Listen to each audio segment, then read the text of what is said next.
Hi, everybody. This is Silvio Cantu in Dallas, Texas on Wednesday, February the 14th. Welcome to our video commentary and happy Valentine's Day to all of you. Well, today we're going to talk about some interesting information, and that is the generic poll. This is a poll that the pollsters begin to take usually about a year before midterm elections. And what makes this particular question different than the others, in most of the others, they ask you between two candidates. Here they ask you generically between Republican and Democrats. In other words, they ask you, who would you rather vote for? Who are you voting for Congress, Democrat or Republican? And in the past, this question or this answer or this poll has been a pretty good indicator of what could happen in the election. Usually, if you saw, for example, one party with a huge lead, let's say 10 points or more, then that was always a sign that there was going to be a wave one way or the other, meaning one party was going to sweep the upcoming midterm elections. And they're doing the same thing, of course, for 2018. What makes this one so interesting is that the Republicans have basically caught up with the Democrats, or in the very latest poll, they're actually +2.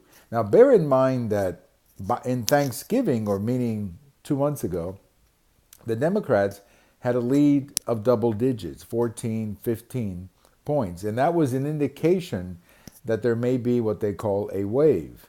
But right now, it's a dead heat.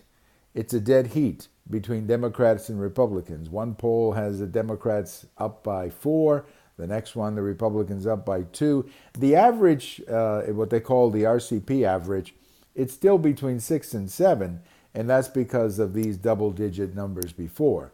But right now, the last 3 or 4 have seen numbers very much within the margin of error. What does that mean? Well, if you're a Democrat, then you wonder what happened to your lead. If you're a Republican, then you begin to say, well, good, we're back in the game. And I think that's what this latest indication shows, that the Republicans are very much back in the game, let's say, with respect to control of the House. And it's really all about the House, because I don't think the Democrats have a real chance of picking up the Senate unless there's a major disaster. I still think the Republicans are favored to hold on to the Senate. But it's the House where many of these waves are often seen.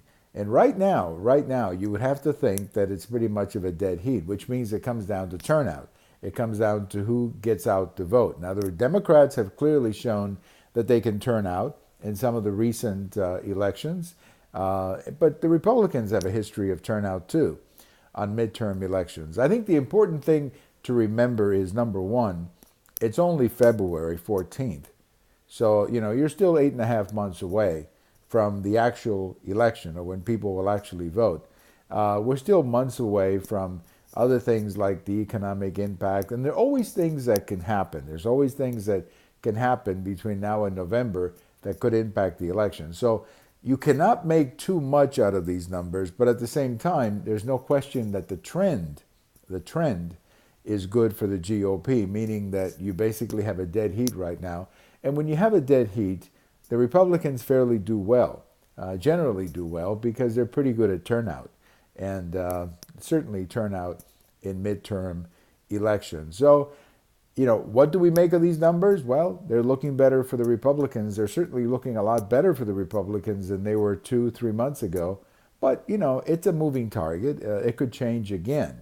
But if I was a Republican running for re-election this year, particularly in a competitive district, I think these are numbers that certainly should make you feel a little bit better. Happy Valentine's Day to all of you. Thank you for watching. We have all of these commentaries on YouTube. We also have them on Twitter, and we have them on my blog.